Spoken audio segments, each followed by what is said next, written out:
Alhamdulillahirabbil alamin wa bihi nasta'in wa ala umuri dunya waddin. Salatu wassalamu ala asrafil anbiya'i wal mursalin wa ala alihi wa sahbihi ajma'in. Amma ba'du.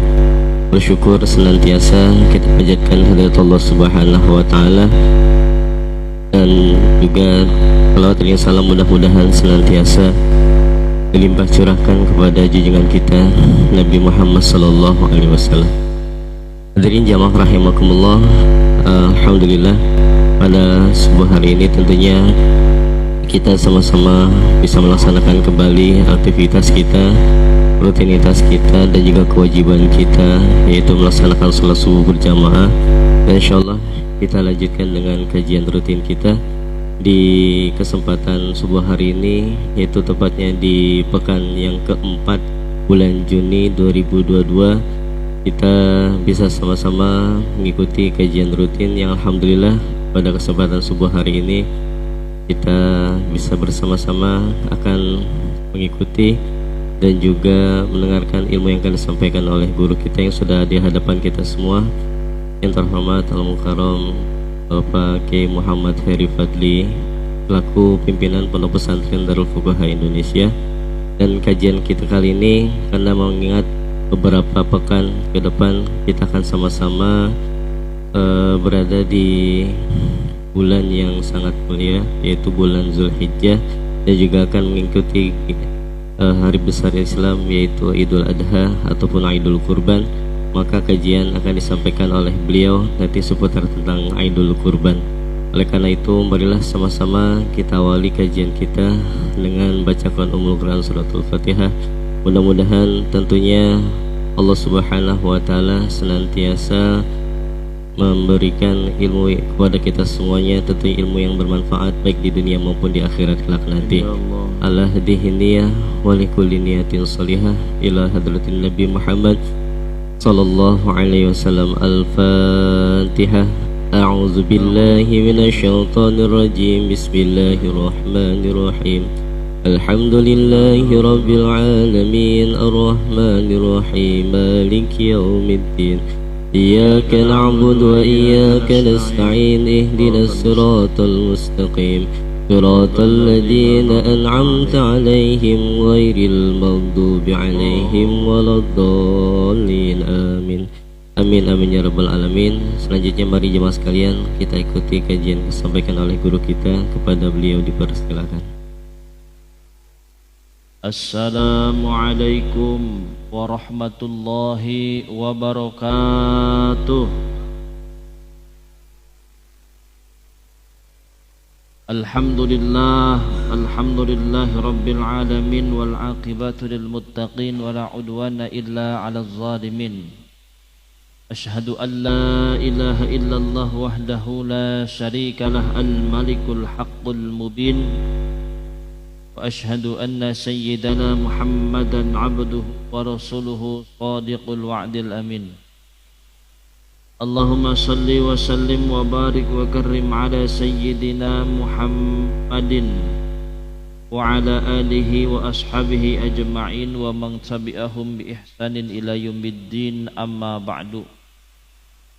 Hadirin wal hadirat jamaah Majlis Ta'lim Al-Isra yang dimuliakan oleh Allah Subhanahu wa taala. Semoga kita semua sehat walafiat, dimudahkan urusannya, dipanjangkan umurnya, dilapangkan rezekinya, dan senantiasa Allah berikan keberkahan baik dunia maupun akhirat. Amin ya rabbal. Untuk menyingkat waktu dan acara, pada kesempatan pagi hari ini materi yang akan kita bahas adalah mal farqu bainal udhiyah wal aqiqah. Persamaan dan perbedaan antara kurban dan akikah. Di sini ada 3 persamaan dan ada 9 perbedaan. Setelah itu akan muncul nanti beberapa pemahaman dan pertanyaan yang insya Allah akan kita bahas pada pagi hari ini. Mudah-mudahan bapak-bapak konsentrasi, tidak ngantuk dan tidak ngelamun. Ya Pak, tidak ngantuk dan tidak, soalnya kalau ngaji fikih ngantuk ngelamun lewat Pak, biasanya lewat. Persamaan akikah dan kurban ini penting sekali, ini materi penting. Jadi sekali pertemuan harus paham. Yang pertama, persamaannya kedua-duanya dihukumi sunnah muakkadah, sunnah yang sangat dianjurkan, kurban atau akikah. Yang kedua, sama-sama merupakan ibadah yang bentuknya sembelihan. Jadi nggak bisa itu akikah beli di pasar mini 2 kilo 3 kilo, harus ada bentuk sembelihan, kurban dan akikah. Yang ketiga, sama-sama memiliki syarat dan ketentuan yang berlaku tentang hewan yang sah untuk disembelih, min jinsihi wa sinnihi wa salamatin minal uyubi. Ada 3 ketentuan yang berlaku antara kurban dan akikah. Satu, dari jenis hewannya sama, mulai dari onta, sapi, dan kambing. Yang kedua, dari segi umur hewannya juga sama, onta minimal 5 tahun, sapi minimal 2 tahun, kambing minimal 1 tahun. Dan yang ketiga, dari segi selamat dari cacatnya juga sama, akikah dan kurban tidak boleh buta hewannya, tidak boleh pincang, tidak boleh sakit parah, dan tidak boleh terlalu kurus. 4 cacat ini yang tidak mengesahkan pada ibadah kurban maupun akikah. Adapun cacat yang lain, wal muqabalah wal mudamarah wasyarqa wal kharqa wal khasyiyu, kupingnya panjang sebelah, tanduknya kepocel, misalkan buntutnya buntung, kemaluannya dikebiri, kantong susunya kering, itu cacat tapi tetap sah. Atau gigihnya ompong semua, itu cacat tapi tetap sah. Namun kalau urusan cacat yang 4 ini, buta, pincang, terlalu kurus, dan sakit parah, ini tidak diperkenankan untuk melaksanakan kurban dan akikah. Inilah persamaan akikah dan kurban. Sekarang lanjut perbedaan. Masih tetap melek dan jangan melamun. Soalnya nanti saya tanya nih satu-satu nih, ada ujian lisan. Emang santri aja yang diuji, bapaknya juga diuji. Apa perbedaannya? Dari segi tuntutan kesunahannya, akikah disunahkan sekali seumur hidup, tasyakur anil maulud, sebagai wujud syukur atas kelahiran anak. Sedangkan kurban disunahkan setiap tahun, fidaun an nafsihi, sebagai tebusan setiap jiwa. Tiap tahun itu disunahkan. Yang kedua, dari segi yang dituntut menjalankannya, akikah disunahkan minal usul ilal furu', dari orang tua kepada anak, dari kakek kepada cucu, dari buyut kepada cicit, dari atas ke bawah. Itu kesunahan akikah. Tapi kalau kurban disunahkan kepada setiap orang. Paham ya? Suaminya kurban, istrinya kurban, anaknya juga kurban, karena sunnah ainiyah, kesunahan yang dibebankan kepada setiap jiwa, fidaun an nafsihi, tebusan kepada setiap orang. Kalau akikah orang tua ke anak.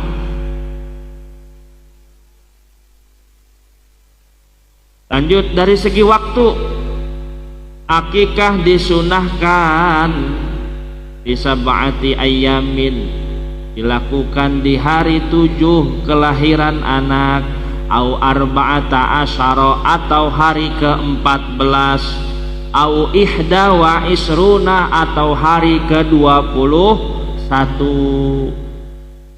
Kalau orang tuanya nggak mampu, misalkan hari ke-7 belum punya duit, hari ke-14 waduh bentrok nih sama bayar cicilan, hari ke-21 sama, maka bagaimana? Gugur itu kesunahan akikoh dari orang tua ke anak, karena batasnya 3 hari. Berapa hari? 3 waktu, 7, 14, 21. Namun ulama memberikan kelapangan, kelonggaran, termasuk dari madhab Syafi'i masih ditunggu sampai sebelum habis masa nifas. Berapa Pak habis masa nifas? Berapa? Hah? 40 hari. Lewat juga itu masa nifas, hatta ya belugha, ditunggu sampai anak baligh. Laki-laki umur 15, perempuan umur 9 tahun. Bapak nggak sanggup juga itu. Duitnya pada kemana itu? Potong kambing 1 aja buat anak nggak sanggup.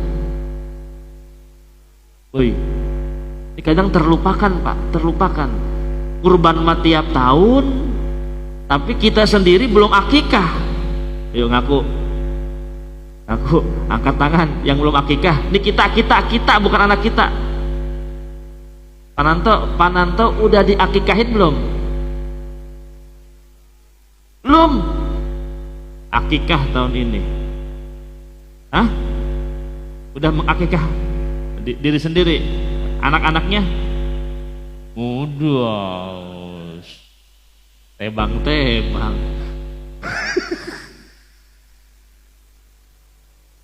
Enggak sanggup juga itu orang tua sampai anak balik. Maka bagaimana? Imam Nawawi dalam kitab Kasifatus Saja memberikan 2 alternatif.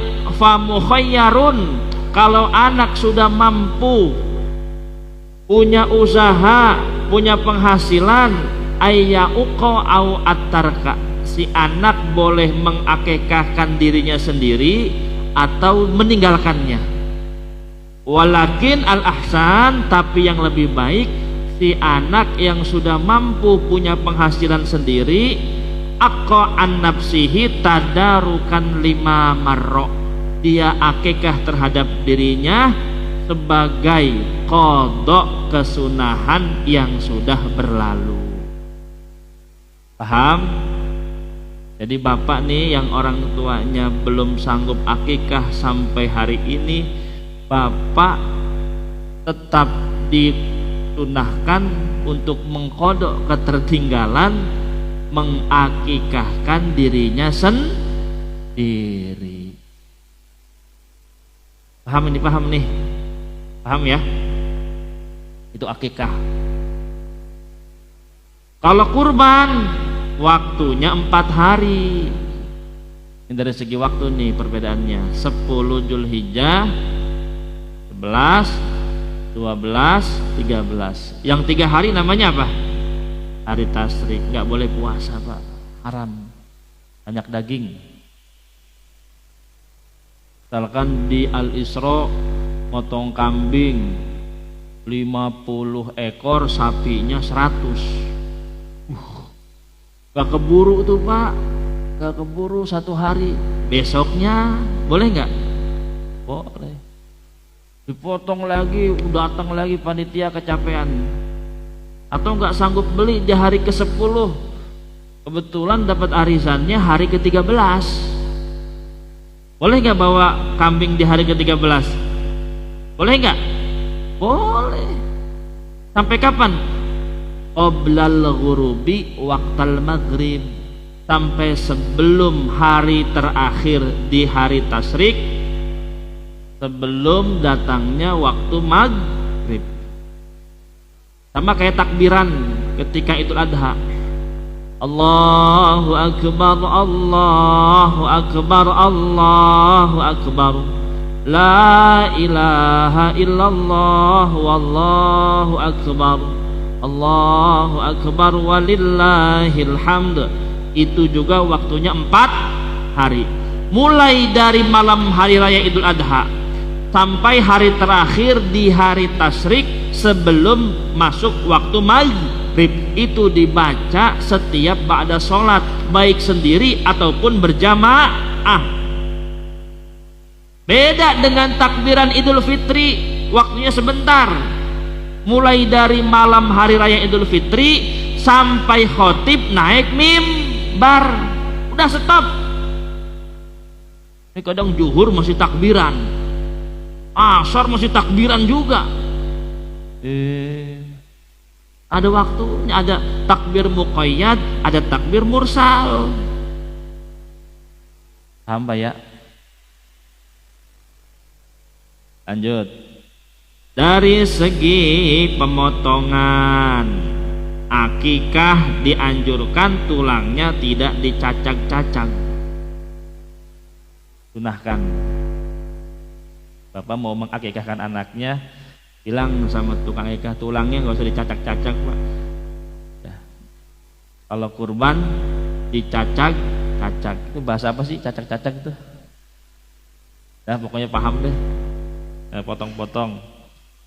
Yang kelima, dari segi pembagiannya, akikah disunahkan dibagi dalam keadaan matang, sedangkan kurban dibagi dalam keadaan mentah. Dari segi penerimanya, kalau akikah yang diberikan kepada orang kaya dapat akikah nih, wah lumayan besek, itu hanya boleh memakan, boleh menyedekahkan dan boleh menjual. Kalau akikah tendang nih, akikahan, menghadiri akikahan putra daripada Bapak Edi misalkan, anak yang keberapa tuh, dapat berkatnya 10, alhamdulillah, 5-nya dijual, 5-nya lagi dimakan.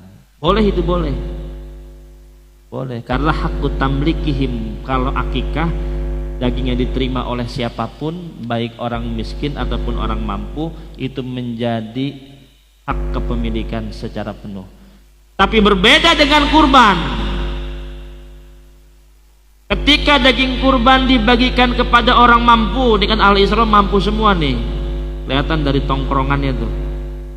Ya, nggak ada orang susah di sini. Duduknya beda, Pak. Orang susah sama orang mampu itu beda. Nyenderin juga nggak sama. Dapat semua daging. Orang mampu itu ketika dapat daging tasarrufnya hanya 2. Yang pertama at'ama, dia hanya boleh memakan. Yang kedua wa ayyatasaddaqo, dan boleh menyedekahkan kembali.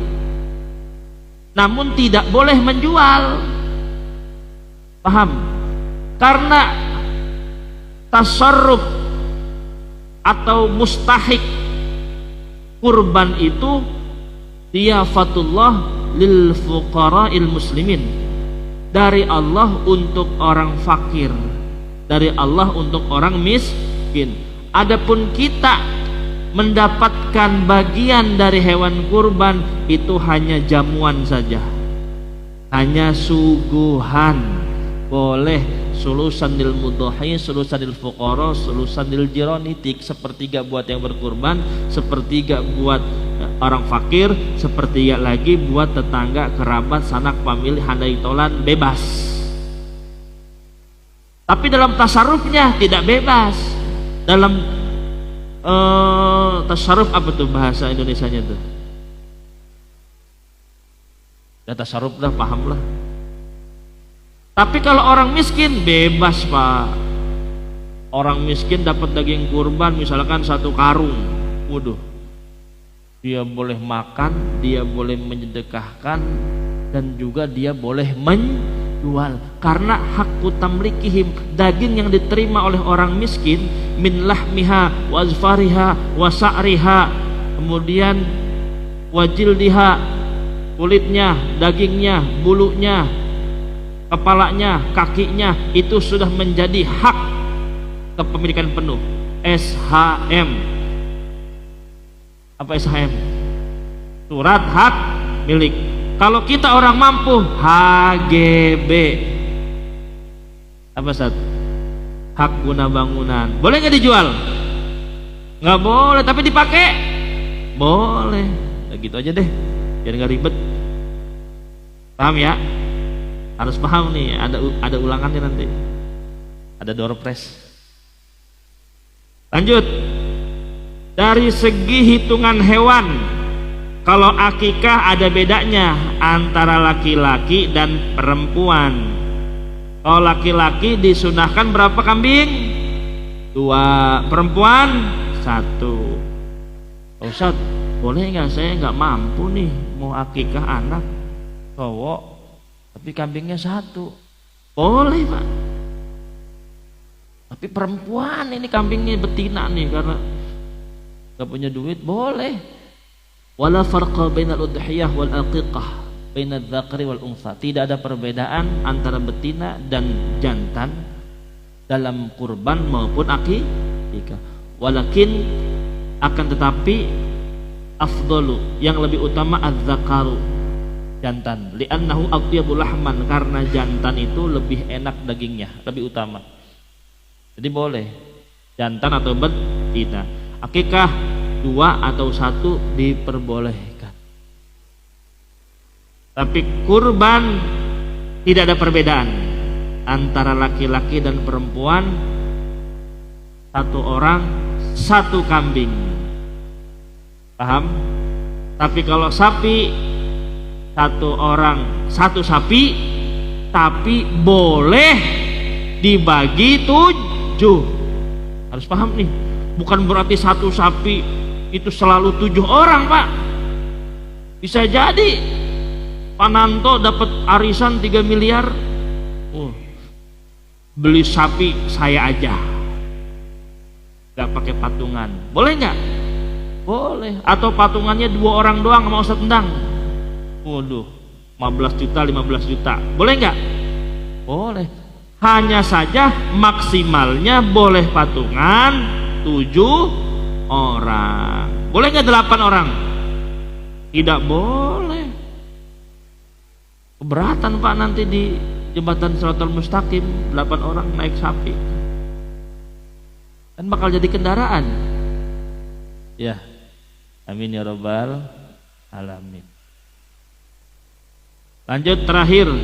Dari segi kesunahan lain yang menyertai, kalau akikah disunahkan, bayi yang diakikahkan dicukur rambutnya, kemudian ditimbang dengan standar emas dan perak, lalu dikonversikan ke rupiah, duitnya disodakohkan kepada fakir miskin.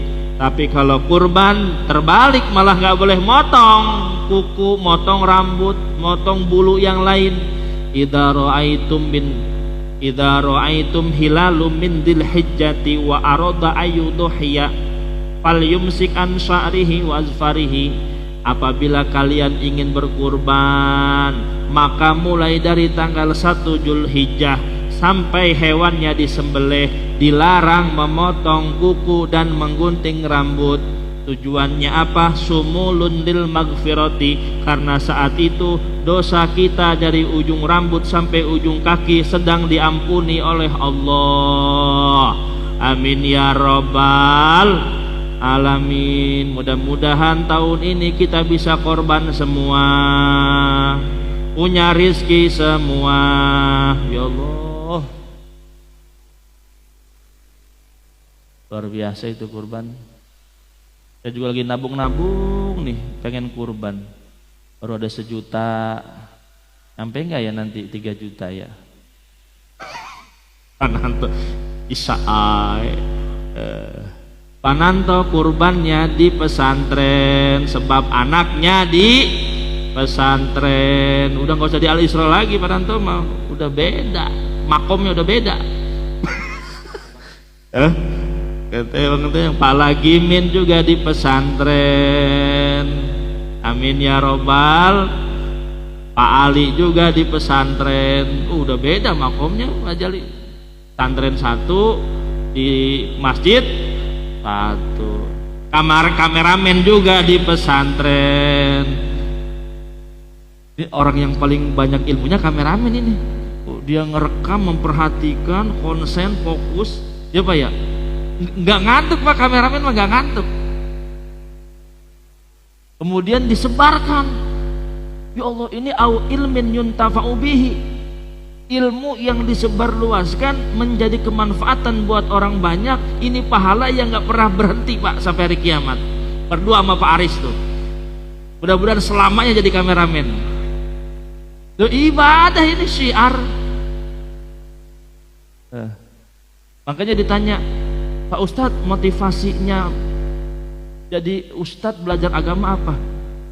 Ketika saya menyampaikan ilmu, kemudian ada yang paham, lalu mengamalkan, saya di alam kubur mendapatkan pahala yang ngalir sampai hari kiamat. Kemudian santri-santri saya juga mengamalkan, santri saya mengamalkan lagi ke muridnya, muridnya mengamalin lagi. MLM Pak, MLM. Mantep, saya jadi upline-nya nih. Upline. Dan di bawahnya ada downline, tet, kaki lagi, binari, bina kanan, bina terus. Wah Allah, ilmu yuntafa'u bihi, ilmu yang bermanfaat. Ya Allah. Makanya Bapak ketika dapat ilmu ini pagi ini, sampaikan kepada yang nggak datang. Sampaikan, Pak, tadi saya dapat ilmu perbedaan antara akikah dan kurban. Iya, mantap. Ilmu Bapak mengalir pahalanya. Amin ya robbal. Udah gini aja ngaji mah. Assalamualaikum warahmatullahi wabarakatuh. Waalaikumsalam warahmatullahi wabarakatuh. Baik para jemaah sekalian, alhamdulillah tentunya tadi sudah kita dengarkan bersama perbedaan atau persamaan antara akikah dan kurban. Tadi sudah kita dengarkan bersama, dan selanjutnya kita masuk ke sesi tanya jawab. Bagi jamaah sekalian, tentunya kami persilahkan untuk yang bertanya. Nggak ada. Hanya 3 saja, nggak boleh lebih. Ya, silakan Pak Edi. Yang keras suaranya Pak. Kalau kurban itu seperti yang dilakukan Nabi Muhammad SAW, bahwa satu Nabi kan berkorban untuk dirinya dan keluarganya dan umatnya.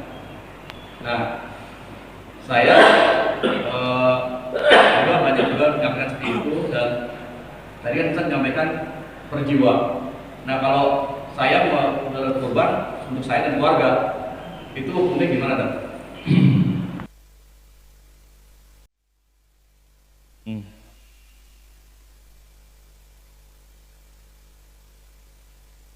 Di mana kurbannya? Di sini pada pesantren. Di sini udah pernah kan kemarin. Berarti tahun ini di pesantren. Sama aja kok, pahalanya nggak ketuker. Di sini mah yang makan udah pada gemuk-gemuk.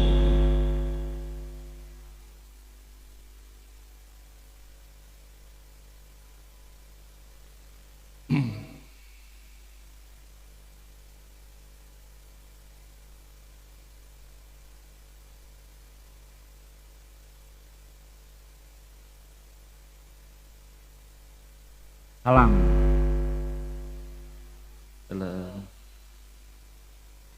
Jadi begini ya, itu pertanyaannya berulang tiap tahun, tapi kita bahas tiap tahun. Ilmu itu semakin dibahas semakin intelek Pak. Ya, semakin dibahas semakin karena konstitusi ilmu ini harus dikawal Pak.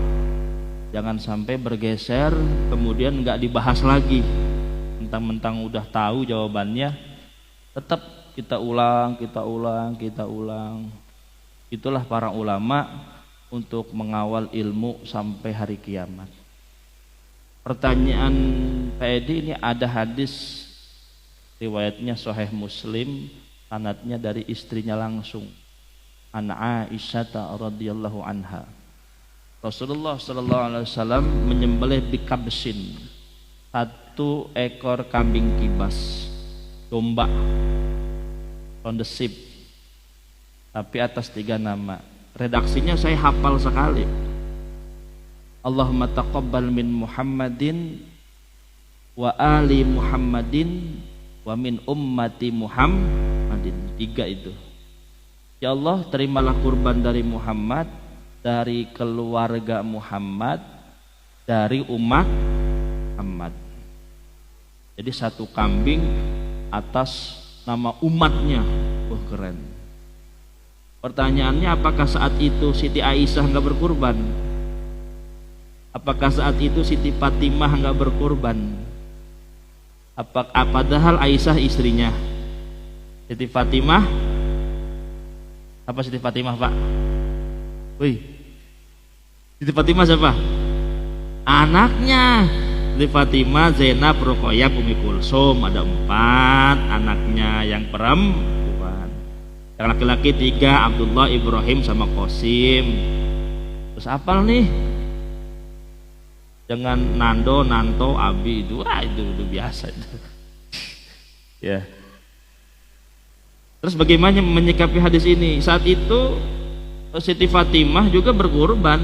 Makanya ya Fatimah tuqumi ila udhiyatika fashhadiha fa innahu yughfaru laki inda awdi qatratin taqtur min damiha kullu dhanbin amiltihi. Ya Fatimah, beranjaklah kepada hewan kurbanmu lalu saksikanlah.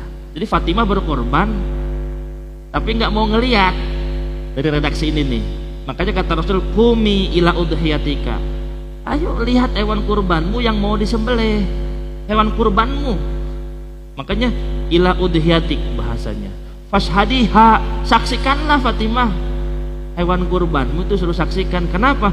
Fa innahu yughfaru laki inda awli qatratin, karena darah pertama yang mengalir itu mengampuni dosa.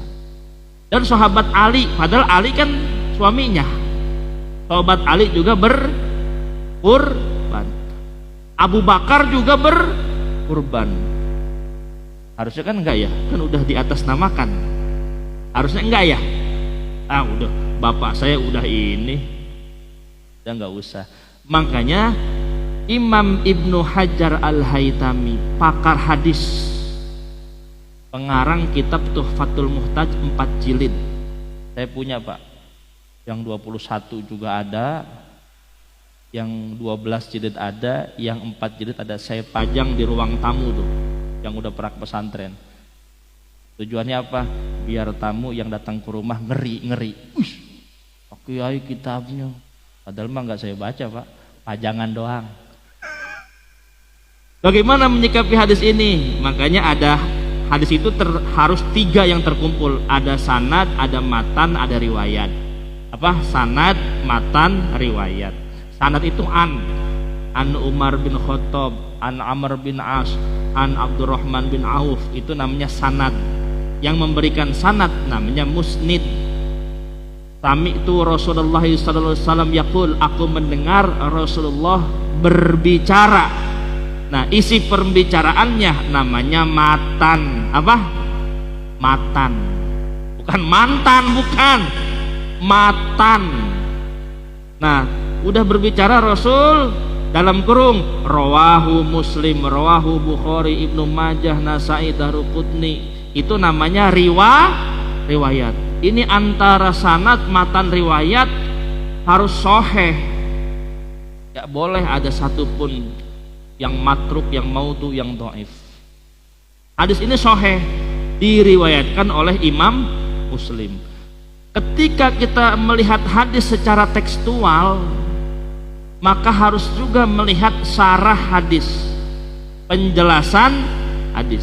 Kayak Bapak baca Quran, bukan hanya terjemahannya yang dilihat, tapi harus juga baca tafsir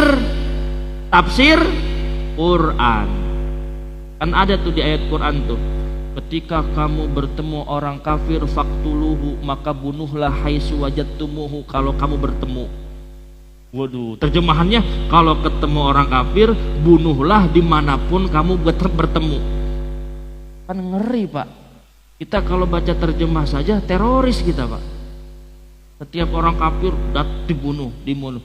Padahal di tafsirnya kafir itu ala arbaati aksamin, ada 4 bagian. Kafir harbi, kafir zimmi, kafir musta'man, kafir mu'ahad.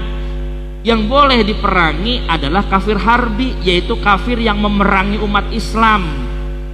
Harbi itu bahasa Arab, harbun, perang. Maka kita boleh memerangi juga. Kalau mati fahuwa syahid. Adapun zimmi, mu'ahad, musta'man, kafir yang bertetangga dengan kita, yang bersosialisasi dengan kita.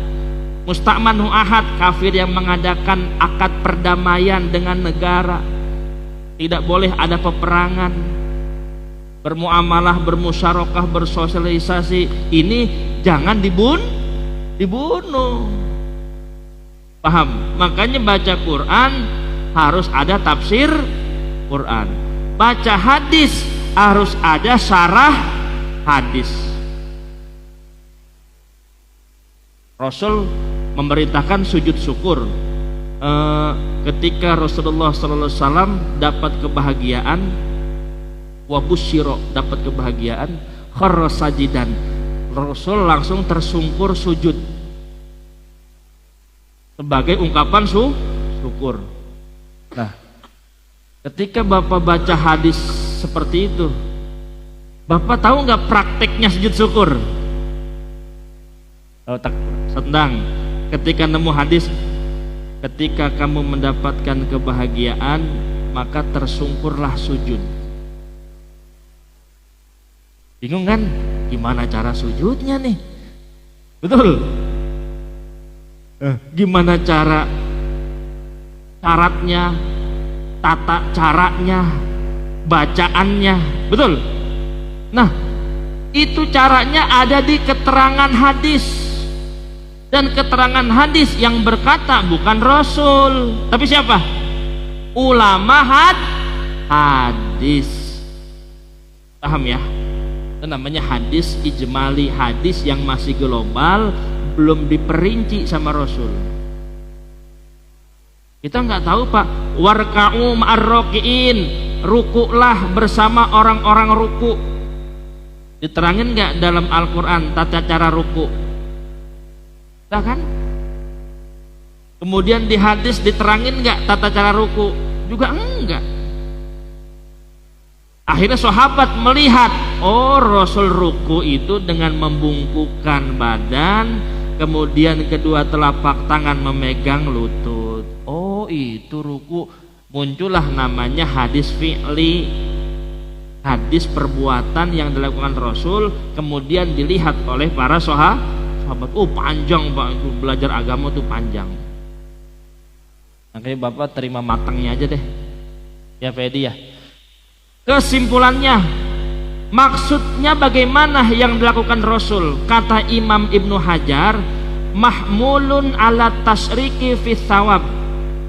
Ketika Rasul memotong domba dengan 3 nama, saat itu Rasul sedang menyertakan pahala kurban kepada istrinya, anaknya, dan kepada umatnya. Kita dapat pahala nih karena dulu sudah diatasnamakan Rasul, tapi belum menggugurkan kesunahan kurban. Harus dibedakan nih, mana pahala kurban, mana kesunahan kurban. Paham kan nih? Ini harus paham dulu Pak. Pahala bisa disertakan. Bapak sedekah semen, pahalanya buat almarhum orang tua saya. Bisa nggak pahala disedekahkan? Tapi hakikatnya yang sedekah siapa? Bapak apa orang tua? Oh, kita yang sedekah. Sedekah pasir nih buat pesantren. Ini kebetulan lagi butuh pasir Pak Edi. 1 truk aja deh, nggak apa-apa. Cuma 2.700.000. Pahalanya buat keluarga saya. Boleh enggak? Keluarga dapat pahala enggak? Tapi yang sedekah hakikatnya siapa? Pak Edi. Betul. Makanya Rasulullah SAW lu kedatangan anak muda, ya Rasulullah, inna ummi qad matat ayan fa in tasaddaqtu anha. Ibuku telah meninggal dunia, apakah bermanfaat saya sedekah atas nama beliau? Qala na'am, nggih bermanfaat. Langsung si anak itu bikin sumur yang pahalanya buat ibunya. Orang berwudu, minum, pahala mengalir. Nah, kesimpulannya pahala bisa disertakan.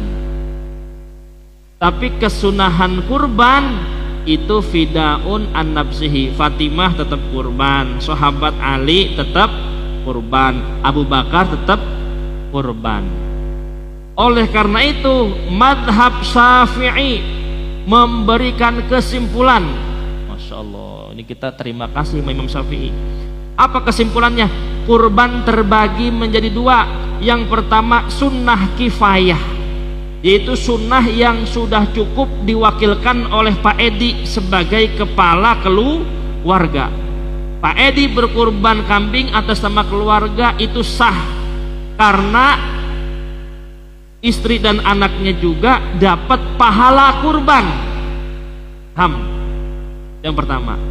Yang kedua sunnah ainiyah, yaitu kesunahan yang dilakukan tidak dalam bentuk perwakilan, tapi kepada setiap individu.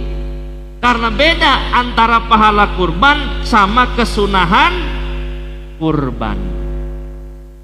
Makanya kalau ditanya, boleh enggak Pak Ustadz kita kurban atas nama keluarga?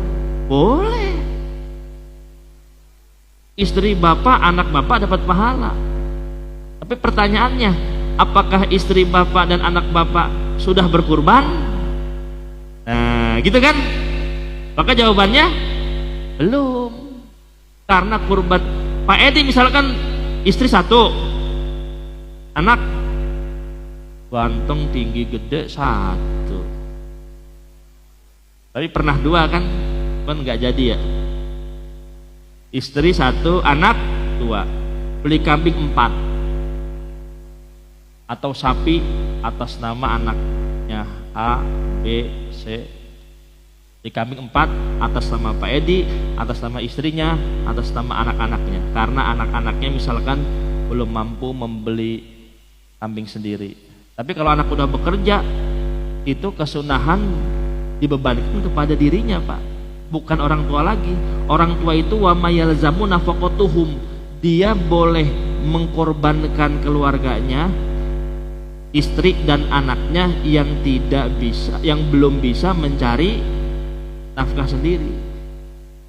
Kalau anak udah bisa nyari nafkah sendiri, maka kesunahan itu dibebankan kepada anak. Inilah yang dimaksud sunnah kifayah dan sunnah ainiyah. Sunnah yang bisa diwakilkan dan menyertakan pahala. Yang kedua, sunnah yang dibebankan kepada setiap individu. Ini ada di sini keterangannya. Ini boleh. Boleh Pak Edi. Ya. Ya. Waalaikumsalam.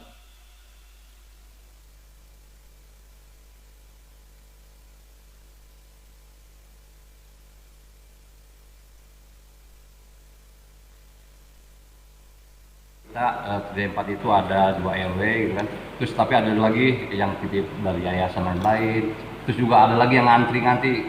Makanya panitia suka bingung. Tadinya 2 kilo jadi 1 kilo, dikurangi lagi. Nah, sebaiknya itu prinsipnya yang baik itu seperti apa gitu. Biar warga juga, karena selama ini nggak dapat paling segini, nggak terlalu tebang-tebang, tanggung-tanggung gitu kan. Yeah. Karena kita memikirkan banyak yang antri itu dari luar, entah dari mana gitu.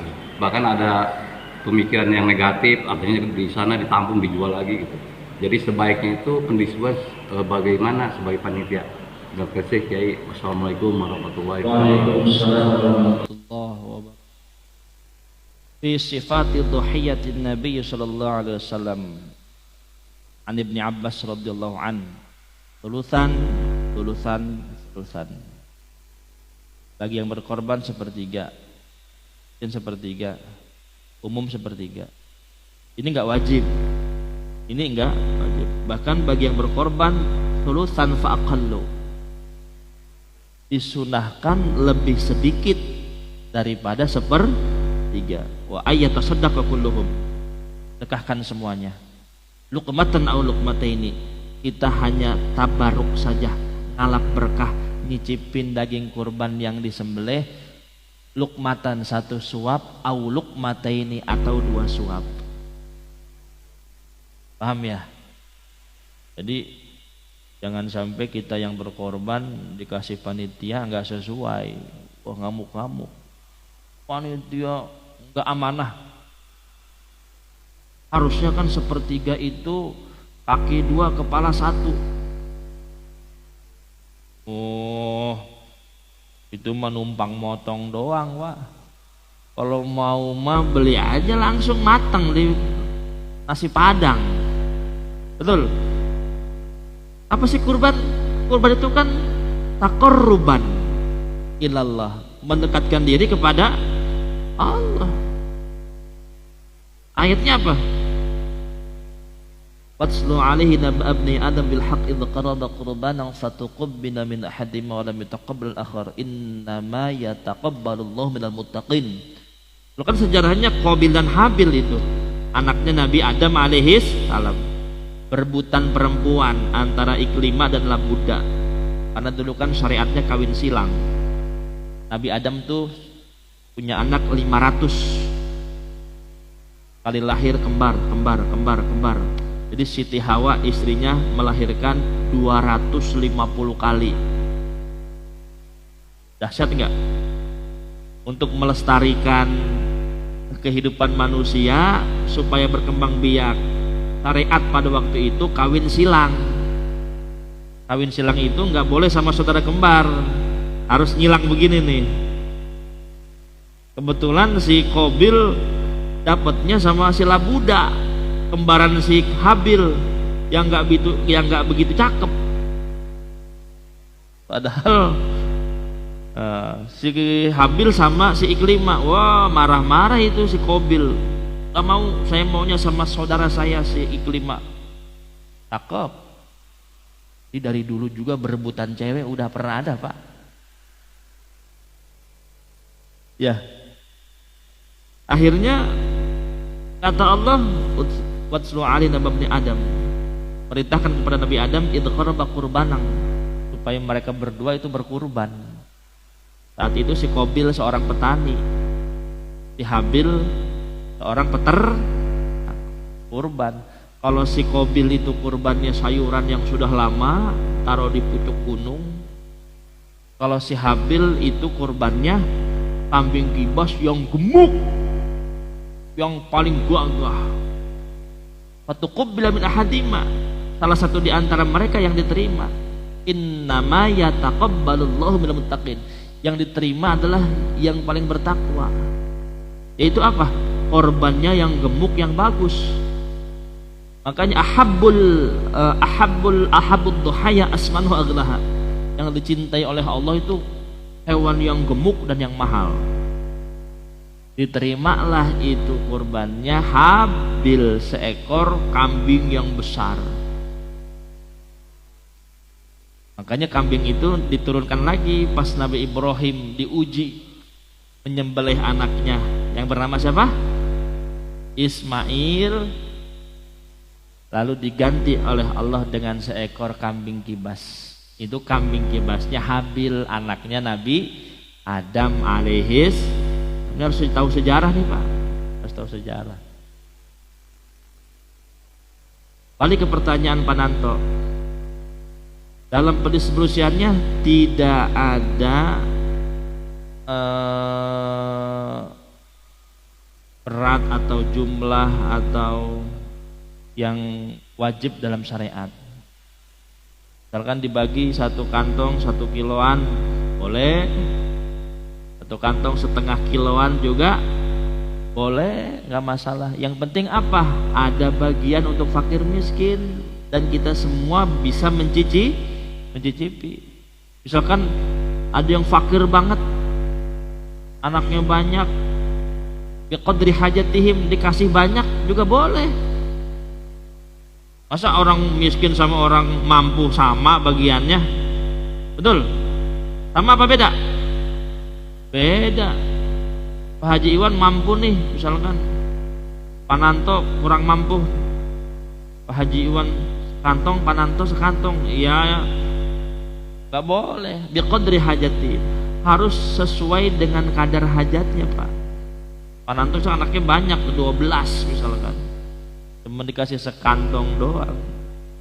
Dalam pendistribusian tidak ada yang jumlah yang mewajibkan, bebas. Tapi tetap untuk asas kemanfaatan, asas pemerataan dan keadilan sosial bagi seluruh rakyat Indonesia ditimbang berapa. Dan panitia juga, ini amanah nih, panitia ini amanah karena diberikan tanggung jawab oleh orang yang berkorban untuk menerima dan mendistribusikan, harus amanah. Dan panitia pendistribusian ini harus jaga amanah. Jangan sampai sebelum didistribusikan itu kepala udah pada hilang. Ya, datang dari rumah mau bantuin, bawa golok, bawa pisau, di kantongnya bawa plastik. Harus ada kontrol. Kalau di PT namanya QC ya, QC, kontrol, quality control. Lihat yang bawa plastik. Pala mau diapain pala? Torpedo mana torpedo? Harus Pak. Ini tugasnya panitia pendistribusian. Kecuali dia ngomong dulu sama panitia. Pak Nanto, ini boleh nggak buat saya nih? Lagi ada perlu nih sama torpedo. Ya udah nggak apa-apa Pak. Karena panitia pendistribusian yang diberikan tanggung jawab penuh 100% untuk menerima dan mendistribusikan. Sebelum didistribusikan, jangan dulu ada yang mengambil tanpa izin. Ya Pak ya, berat.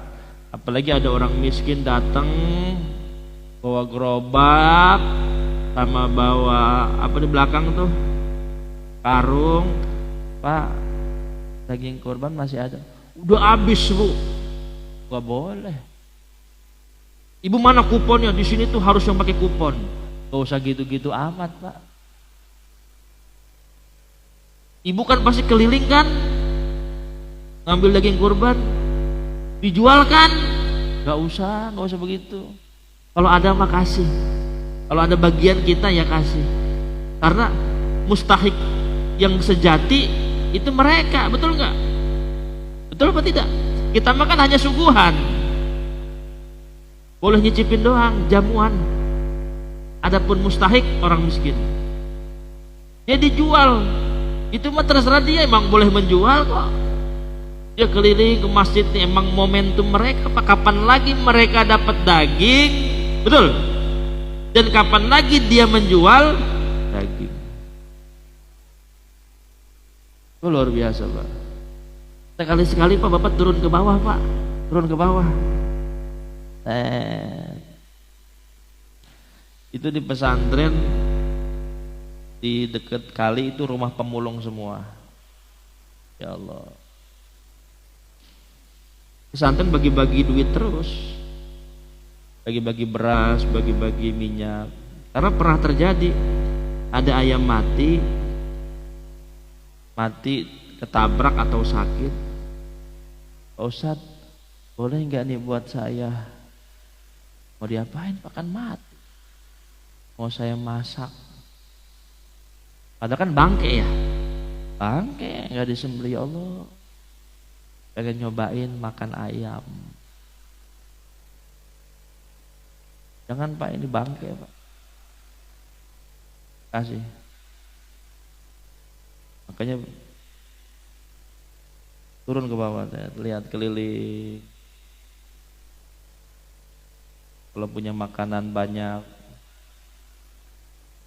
udah ngerti Pak, udah ngerti.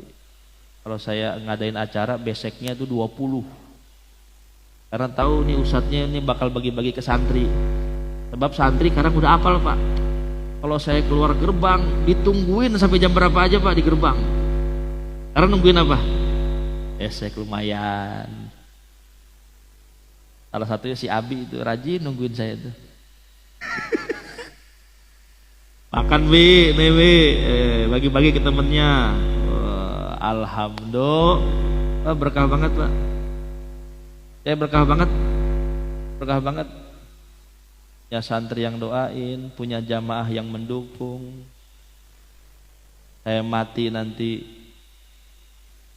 santri nggak putus doa. Wah berkah banget dah. Mudah-mudahan istiqomah. Kayaknya jangan lari dari saya, Ustaz. Jangan jauh-jauh dari saya. Ya Faris ya. Sudah kita terus istiqomah ihdinas siratal mustaqim. Ini wadah perjuangan, ini perjuangan nih. Perjuangan gimana ini santri ini harus benar-benar mengawal iman Islam. Selagi nyawanya masih dikandung di dalam badan. Karena dia yang akan melestarikan agama. Para santri Pak. Kita mah sponsor. Apa? Yang mendukung perjuangan. Tapi santri hakikatnya dia yang nanti menjadi pewaris para nabi. Nabi tidak mewariskan dinaron wa dirhaman. Dirham dinar enggak diwariskan. Walakin yurasul ilm. Tapi Nabi mewariskan ilmu. Innamal ulama warasatul karena ulama adalah pewaris. Nah, Bapak harus ada di belakang para ulama nih. Karena yasfa'u yaumal qiyamati salah satu ada 3 yang dapat memberikan pertolongan di hari kiamat. Al-anbiya wasyuhada wal ulama. Para nabi, para syuhada, para ulama.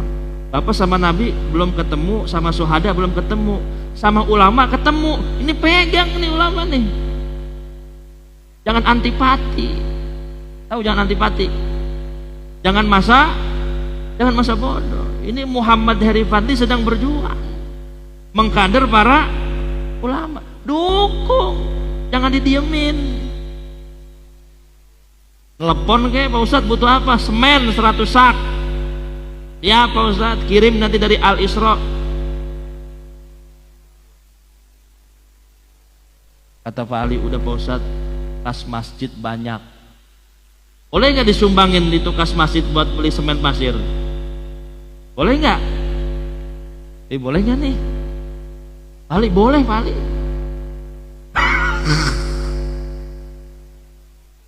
Pali habisin aja habisin.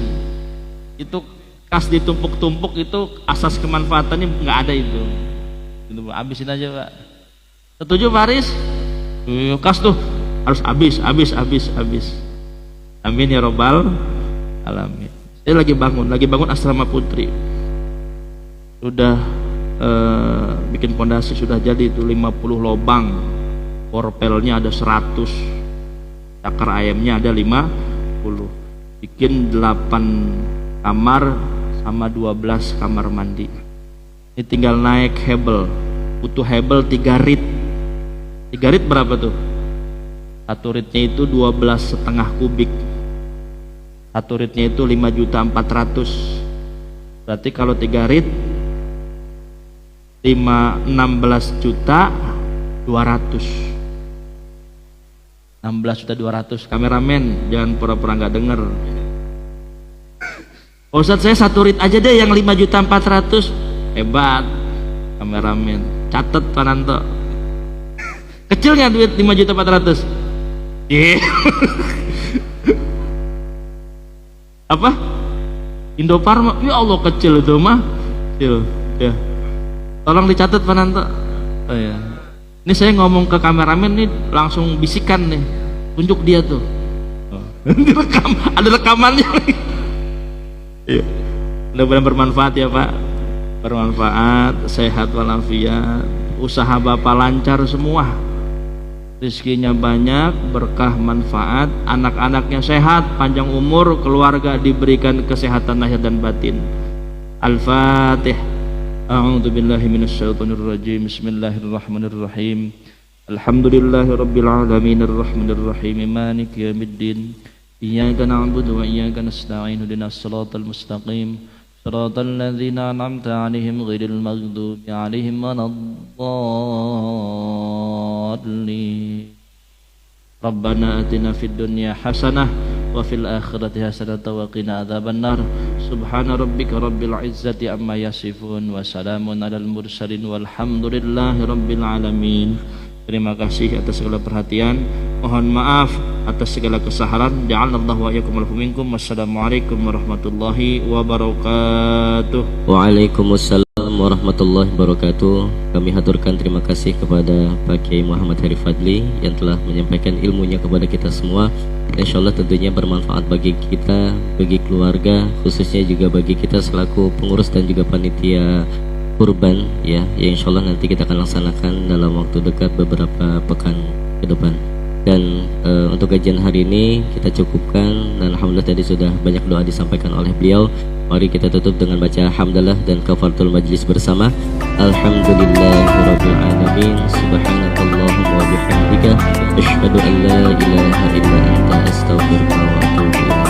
Assalamualaikum warahmatullahi wabarakatuh.